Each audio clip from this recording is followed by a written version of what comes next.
राधे राधे। आज की कहानी भक्ति और विश्वास। एक गांव में एक बुजुर्ग महिला रहती थी। वह बहुत ही सरल मीन्स भोली थी, जो जैसा कह देता मान जाती थी। घर में बेटा बहू और नाती पोते थे। भोली दिन भर अपनी नाती पोतों को खिलाती रहती थी। वो कभी किसी से नहीं झगड़ती थी। मंदिर रोज दर्शन करने जाती थी। सब पूछे कि भोली मंदिर जाने से क्या मिलता है, तो भोली झट से कहती ठाकुर जी तो मिलते हैं। सब ठाके मार के हंसते और भोली का मजाक उड़ाते थे। भोली किसी का बुरा नहीं मानती थी, हमेशा खुश रहती थी। एक दिन मंदिर के पुजारी को किसी काम से बाहर जाना था। उन्होंने भोली से कहा, माई ठाकुर जी से मिलने तो रोज आती हो, 2 दिन भगवान की पूजा तथा सेवा करो और भोजन बनाकर खिलाओ। हम जरूरी काम से बाहर जाना है, 2 दिन मंदिर में ही रहना अपने ठाकुर जी के साथ। भोली मान गई। बोली ठीक है, जैसा बनेगा खिला देंगे, 2 दिन की ही तो बात है। ठाकुर जी की बात थी, भोली कैसे मना करती। रोज मिलने भी जाती थी। भोली भगवान को मूर्ति नहीं इंसान की तरह समझती थी।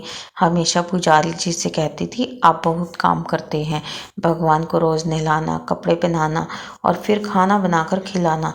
भगवान से कह दो अपना काम खुद करे, दिन भर सजे बैठे रहते हैं।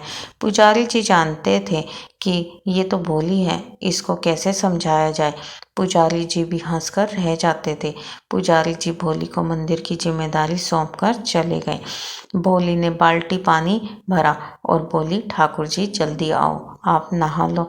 ठाकुर जी ने आकर स्नान किया। बोली, कपड़े पहनो जल्दी, और ये चंदन रखा है, तैयार हो जाओ। ठाकुर जी ने सब काम स्वयं ही कर लिया। भोली ने रसोई बनाई, थाली परोस दी और कहा, जल्दी अपने आप भोजन करो।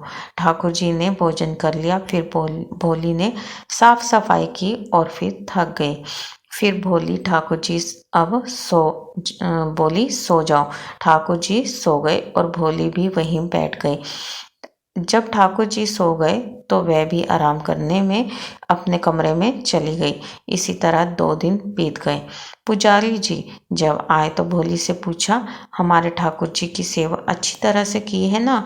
भोली बोली, हमने तो ठाकुर जी का बस भोजन बनाया, ठाकुर जी ने अपने सारे काम स्वयं किए, हम बूढ़े कैसे इतना काम करते। भोली बोली, हम बहुत थक गए हैं, अपने घर जा रहे हैं। पुजारी जी को भोली की बात पर विश्वास नहीं हुआ।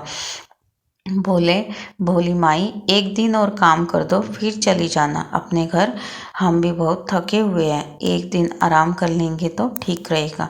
भोली किसी तरह मान गई। भोली फिर वैसे ही ठाकुर जी को बुलाने लगी जैसे पहले बुलाया था। पुजारी छुपकर सब देख रहे थे। ठाकुर जी आए, अपना स्नान करने लगे। जैसे ही पंडित जी ने ठाकुर जी के दर्शन किए, उनकी आंखों से आंसू बहने लगे। भगवान अंतर्ध्यान हो गए। पुजारी जी भोली के चरणों में गिर पड़े और कहने लगे, भोली माई तुमने तो आज मुझे भगवान के दर्शन करा दिए, तुम धन्य हो मैया। मैंने इतनी सेवा की परंतु विश्वास की कमी थी, आज मेरी आंखें खोल दी। ऐसी है भोली मैया की कहानी। भोले भक्तों के भगवान होते हैं, उन्हें छल कपट नहीं भाता है। तो फ्रेंड्स, आप कैसे पूजा भक्ति भाव करते हमें कमेंट बॉक्स में ज़रूर बताना। राधे राधे, जय माता दी।